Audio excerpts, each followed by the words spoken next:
Hi all, welcome to Anu trains for you channel. బ్లౌజ్కి మెడపట్టి ఎలా stitch చేయాలనేది ఈ వీడియోలో చూపిస్తాను. నా వీడియోస్ ఫస్ట్ టైం చూస్తున్నట్లయితే సబ్స్క్రైబ్ చేయండి. చూపిస్తున్నట్లు క్రాస్ పీస్ని ఇలాగా స్టిచ్ చేసుకోవాలి. మెడపట్టి ఎప్పుడైనా సన్నగా స్టిచ్ చేయండి, చూడడానికి లుక్ బాగుంటుంది. చిన్న పీస్ తీసుకునిందంటే ఇలాగా స్టిచ్ చేసేటప్పుడు క్లాత్ తిప్పేటప్పుడు ఈజీ అవుతుంది. సేమ్ టైం స్టిచ్చింగ్ సన్నగా చేయడానికి యూస్ అవుతుంది. చూపిస్తున్నట్లు ఇలాగా స్టిచ్ అనేది చేసుకోవాలి. ఒక్క స్టిచ్చే కాకుండా డబుల్ స్టిచ్ అనేది వేసుకునిందంటే ఆ స్టిచ్చెస్ ఊడిపోయినప్పుడు హెమ్మింగ్ దగ్గర వచ్చేస్తూ ఉంటుంది. అలా కాకుండా 2 స్టిచ్ వేసుకునిందంటే కరెక్ట్గా ఉంటుంది. బ్లౌజ్కి ఇలాగా ఎక్స్ట్రా క్లాత్ అంతా కట్ చేసుకోవాలి. చూపిస్తున్నట్లు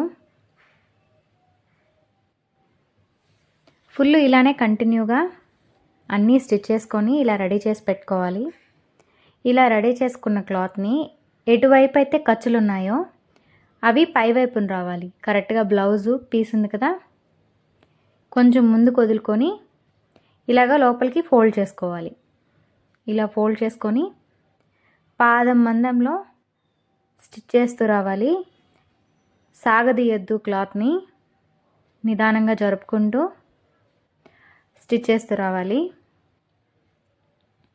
కరెక్ట్గా పాదం ఎంతైతే ఉందో అంత స్టిచ్ అనేది వేస్తే సరిపోతుంది. చూపిస్తున్నట్లు ఇలాగా మూలల్లో సాగదీయకుండా ఇలాగ జరుపుకుంటూ స్టిచ్ చేయాలి. ముడతలు రాకుండా చూసుకొని ఇలాగా స్టిచ్ చేస్తూ రావాలి. ఇక్కడ ఎడ్జ్కి వచ్చేసరికి ఎక్స్ట్రా క్లాత్ని కట్ చేసుకోవాలి. చూపిస్తున్నట్లు ఇలాగా ఎక్స్ట్రా క్లాత్ కట్ చేసుకొని ఇలా ఫోల్డ్ చేసుకోవాలి. చూపిస్తున్నట్లు ఇలా ఫోల్డ్ చేసుకొని స్టిచ్ అనేది వేసుకొని టాకాలు ఇచ్చుకోవాలి. కరెక్ట్గా రౌండ్ ఎక్కడైతే ఉందో మూలల్లో కంపల్సరీ టాకాలు అనేది ఇలాగా ఇచ్చుకోవాలి.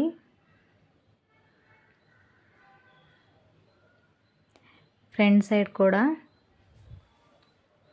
ఇలా టాకాలు ఇచ్చిన తర్వాత క్లాత్ని ఇలా టర్న్ చేసుకోవాలి. ఇలా టర్న్ చేసుకొని చూపిస్తున్నట్లు ఇలా ఫోల్డ్ చేసుకోవాలి. ఖర్చు అనేది లోపలికి వెళ్ళిపోవాలి. ఇలాగా కంటిన్యూగా ఇలానే ఫోల్డ్ చేస్తూ స్టిచ్ అనేది చేస్తూ రావాలి. ఇలాగా చాలా ఈజీగా స్టిచ్ చేసుకోవచ్చు.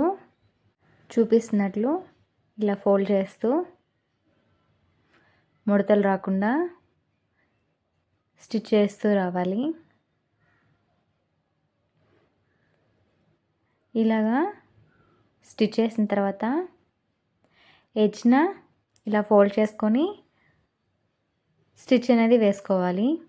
ఇంతే, చాలా ఈజీగా మెడపట్టి అనేది స్టిచ్ చేసుకోవచ్చు. ఇక్కడ ఎక్స్ట్రా క్లాత్ ఉంది కదా, స్టిచ్ చేసిన తర్వాత ఆ క్లాత్ అనేది కట్ చేసుకొని హెమ్మింగ్ చేసేసుకోవడమే.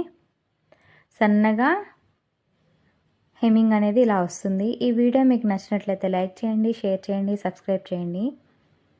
Thanks for watching.